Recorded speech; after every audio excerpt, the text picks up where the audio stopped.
Okay, all right. What's up? It's Thursday, Friday Eve for some of us. For others, it's just the day before Friday, before the weekend hits. Man, it's been a good week. I'm not even gonna lie. I've been getting it in at the gym. I've been getting it in. So, unfortunately, we get into the end of this book, but fret not. The end of this book is the beginning of another. Trust and believe that. We're about to go down. Well, I'm about to go down a rabbit hole, and you have to just follow along, see my progress. So, in this section is called an overview of a political con job. If this has all been a lot of new information for you, like myself for sure, then it might be useful to have a thumbnail sketch of the outrageous confidence trick which is being played on you. So here it is for your local area, and the same situation is found in almost other area as well. It all started before most people were born. It started with two brothers deciding to run a scam, which would make them the richest people in the world and rig things so that everybody else worked for them without being aware of that fact. Even though they are literally brothers, in order to distinguish between them, we would call them Mr. Government and Mr. Banker, because that is what they needed to become in order to run the scam. Mr. Government set up a very clever system of interlocking commercial companies, choosing names for them, which made them look like official government bodies, while in reality, they are just ordinary companies like any high street shop. In order to strengthen the illusion, Mr. Government hires people to work for him and give them names like congressman or member of parliament or some other meaningless work title. He employs most of them to sit around and argue with each other. From time to time, he swaps them around by asking members of the public to vote for who will be his employees for the next few years. Don't that sound familiar? This is actually very clever because it makes members of the public believe that their voting makes a difference, while Mr. Government knows that it doesn't, as he sets up company policy and he makes all of the decisions, and he really couldn't care less who happened to be his employees at any given moment in time. Meanwhile, his brother, Mr. Banker, has set up two commercial companies of his own. One he calls the Federal Reserve or the Bank of England, or some other suitable name for his particular location. And yes, there are actually more than two brothers in this family. The other company calls the Mint. He owns both and so decides exactly what each will do. The action starts and Mr. Government needs money with which to pay his employees. So he asks his brother, Mr. Banker, to provide some. This is where the fun starts. Our trusty Mr. Banker invents the money and pretends that he has plenty, although actually has none.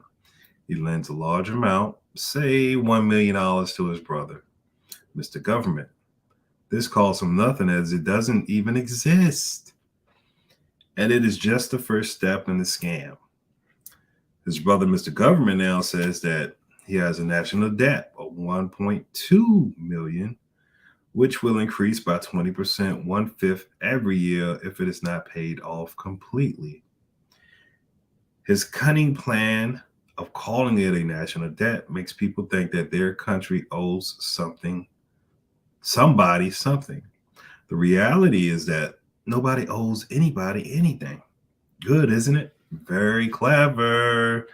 Without using anything or any value, the brother has persuaded people that A, they have a government, which they don't, and B, that their country has borrowed money for essential services, so their country is in debt to some kindly lender, which it isn't.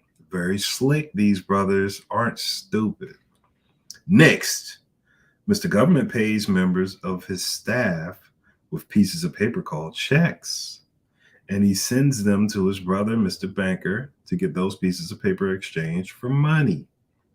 But Mr. Banker does not have any money. So instead, he gets his company, the Mint, to print other pieces of paper called currency. He passes these out in exchange for his brother's checks, swapping pieces of paper for other pieces of paper. That's basically how it goes, right? What is the value of these pieces of paper?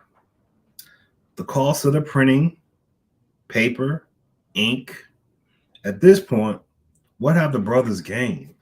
Well, they got a large number of people working for them, doing whatever they say, and it's costing them nothing. But this is just the first step. Now, Mr. Government takes back 80% of what he paid to his employees in the form of taxation. After all, the country is in debt, so Mr. Government has to take money from everybody in order to repay the country's debt, hasn't he? Why does everybody have to pay? Because his employees say so. They invent statutes and all kinds of charges designed to move money from ordinary people into the pockets of Mr. Government, who promptly pays most of it to his brother, Mr. Banker, the repayment of borrowing nothing, and interest on the amount borrowed. Boy, it's a cold game they running, these two brothers. Where does the tax money paid by ordinary people come from?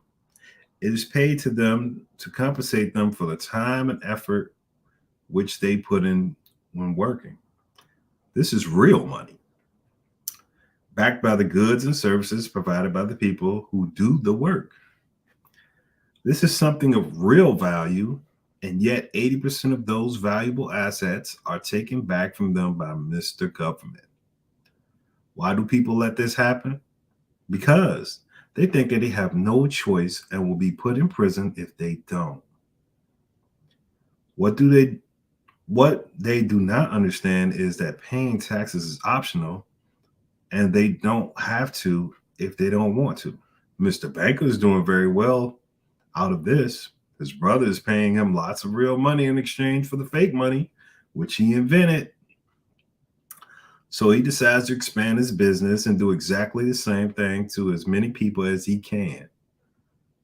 He offers to lend people money, which he will invent and conjure up out of nothing in order to allow them to buy whatever they want. We would skip the straw man here and just focus on the actual transactions offered by Mr. Banker.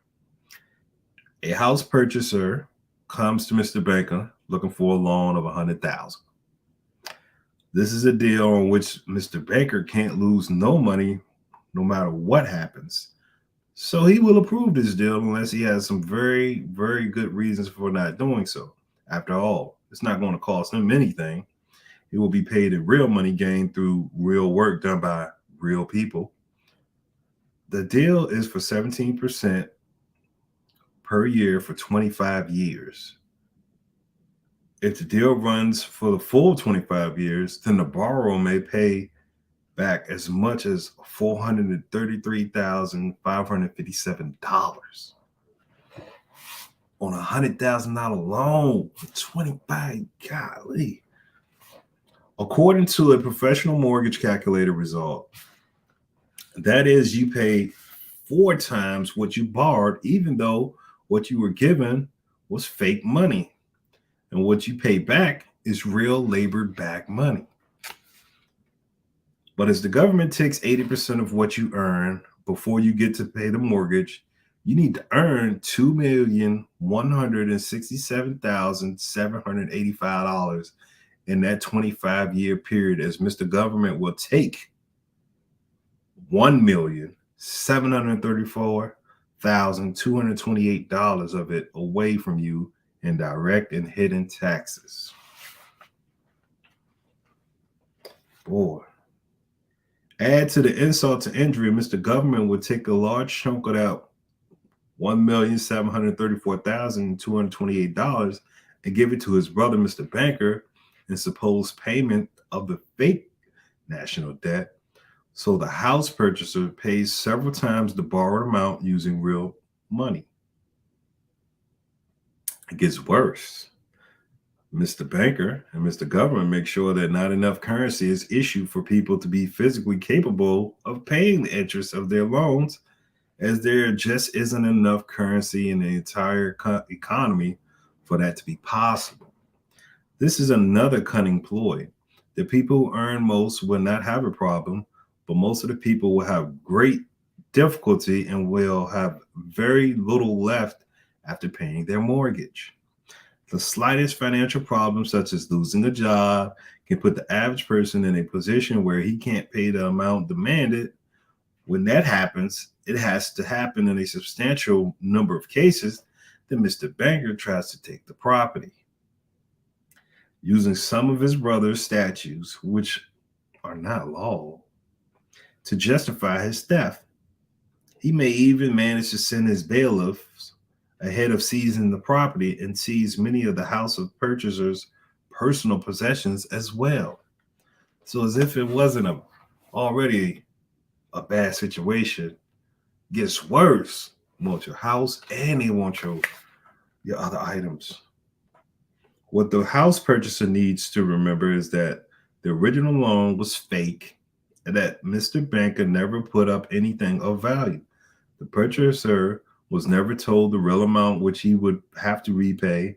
A genuine contract was never drawn up, and in reality, it is not the human borrower which is being asked for the repayment.